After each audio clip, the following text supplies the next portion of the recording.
Hi, my name is Elouise, and this is my read aloud. Alright, so today I'm going to be reading the book You Are Special by Max Lucado. Before we get started, I want you guys to take a good look at this cover picture. On it, you'll notice that there are little wooden dolls, there are tools, all kinds of fun stuff. Before we get going, I want you to use what you already know about the novel based on the cover picture and the title, You Are Special, maybe even some background knowledge you have on Max Lucado, who we know usually writes religious and inspirational novels, and kind of think about what the theme of the book might be about. What do you think this book is going to tell us? Is there going to be a lesson? Is it going to be a fun story? Is it going to be a deep story? All that kinds of stuff. Alright, let's go ahead and get going. The illustrations are by Sergio Martinez, by the way. Alright. You Are Special.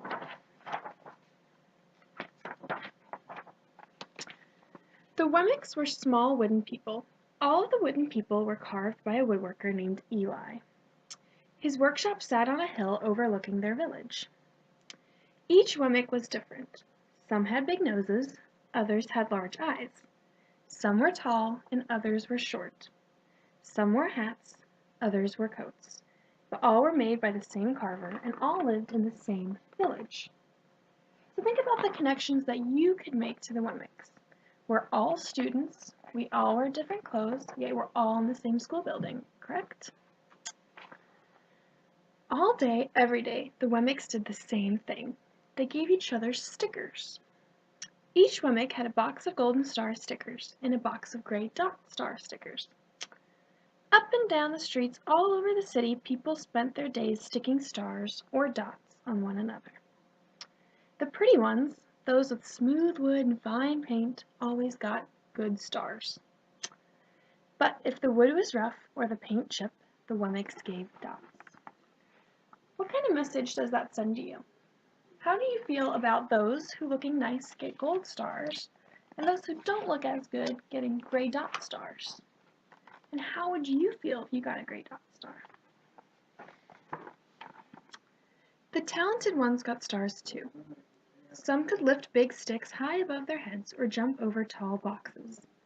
Still others knew big words or could sing pretty songs. Everyone gave them stars. Some Wemmicks had stars all over them. Every time they got a star, it made them feel so good.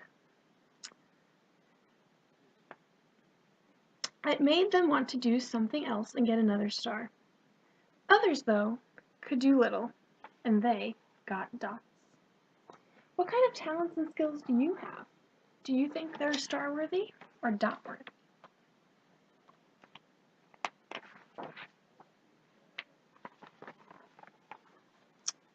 Panchello was one of these. He tried to jump high like the others, but he always fell. And when he fell, the others would gather around and give him dots. Sometimes when he fell, his wood got scratched, so the people would give him more dots. Then he would try to explain why he fell. He would say something silly, and the Wemmicks would give him more dots. After a while, he had so many dots that he didn't want to go outside. He was afraid he would do something dumb, such as forget his hat or step in the water, and then people would give him another dot. In fact, he had so many gray dots that some people would come up and give him one for no reason at all. Do you ever do something silly and someone judges you? How do you think that makes you feel? How do you think Panchello feels? He deserves lots of dots, the wooden people would agree with one another. He's not a good wooden person.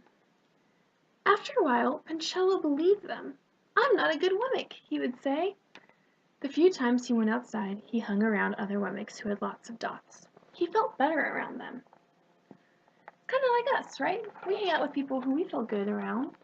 People who make us feel good and loved and special.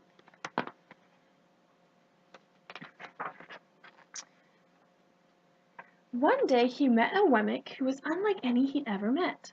She had no dots or stars. She was just wooden. Her name was Lucia. It wasn't that people didn't try to give her stickers, it's just that the stickers didn't stick. Some of the Wemmicks admired Lucia for having no dots, so they would run up and give her a star. but it would fall off. Others would look down on her for having no stars, so they would give her a dot, but it wouldn't stick either. So before I move on, I want you to take a quick second to think about that. Everyone's walking around with stars and dots, and here's Lucia. She doesn't accept stars or dots. Why do you think that is? Let's see. That's why I want to be, thought Pincello. I don't want anyone's marks. So he asked the stickerless Wemmick how she did it. It's easy, Lucia replied. Every day I go see Eli. Eli? Yes, Eli, the woodcarver. I sit in the workshop with him. Why? Why don't you go find out for yourself? Go up the hill. He's there. And with that, the Wemmick who had no stickers turned and skipped away. So there's a difference between Pincello and Lucia. Have you noticed yet? Lucia, who has no dots or no stars, seems to be a lot happier than Pincello. Let's find out why that is. But will he want to see me? Pincello cried out. Lucia didn't hear, so Pincello went home.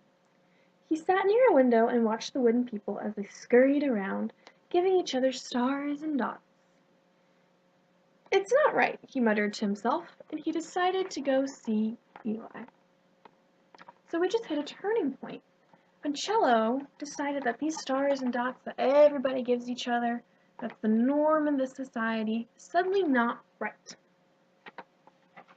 He walked up to the narrow path to the top of the hill and stepped into the big shop. His wooden eyes widened at the size of everything. The stool was as tall as he was. He had to stretch on his tiptoes to see the top of the workbench. The hammer was as long as his arm. Pincello swallowed hard. I'm not staying here, and he turned to leave. Then he heard his name. Pincello? The voice was deep and strong. Pincello stopped. Pincello, how good to see you. Come and let me have a look at you. Pincello turned slowly and looked at the large, bearded craftsman. You know my name? The little Wemmick asked. Of course I do. I made you. So we just met the craftsman who makes the Wemmicks. Eli stooped down and picked him up and set him on the bench. The maker spoke thoughtfully as he looked at the gray dots. Looks like you've been given some bad marks. I didn't mean to, Eli. I really tried hard. Oh, you don't have to defend yourself with me, child. I don't care what the other Wemmicks think. You don't? No, and you shouldn't either. Who are they to give stars or dots? They're Wemmicks just like you. What they think doesn't matter, Pincello. All that matters is what I think. And I think you are pretty special. So think about that theme that I asked you to generate at the beginning of the book, about what you are special could mean. Pincello laughed. Me? Special? Why? I can't walk fast. I can't jump. My paint is peeling. Why do I matter to you? Eli looked at Pincello, put his hands on those small wooden shoulders, and spoke very slowly. Because you're mine. That's why you matter to me. Pincello had never had anyone look at him like this, much less his maker. He didn't know what to say. So Pincello was just told that he is special. How would you feel if you were told you're special?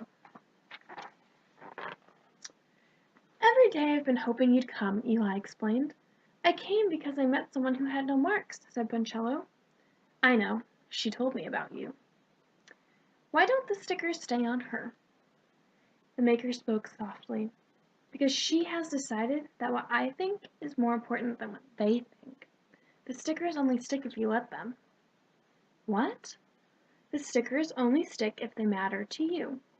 The more you trust my love, the less you care about their stickers. I'm not sure I understand.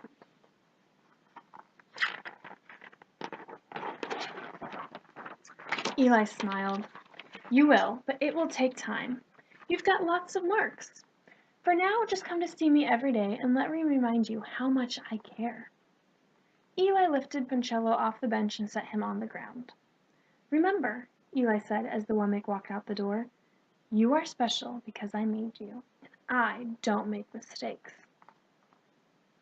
Puncello didn't stop, but in his heart he thought, "I think he really means it." And when he did, the dot fell to the ground. So the dots are falling off. What made these dots fall off? What change did Puncello have to make for that to happen? The end.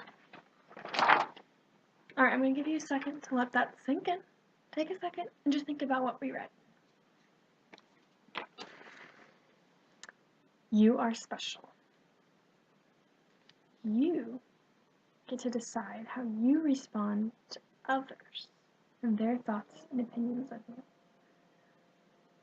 Whether you trust in God, whether you rely on your parents, whether it's my opinion of you that matters, you are special, and don't let anybody ever tell you any different. Also try to think about how the theme developed throughout the novel. In the beginning, I asked you to think of one. Was what you thought the book was going to be about, judging from the illustrations and the title and some background knowledge on the author? Did the theme that you've originally thought of develop the way you thought it would, or was it a little different? Were there surprises? Was the introduction of Eli the Maker a surprise, a plot twist in your theme? Hope you enjoyed the book. Again, I'm Elouise, and this is my Aloud.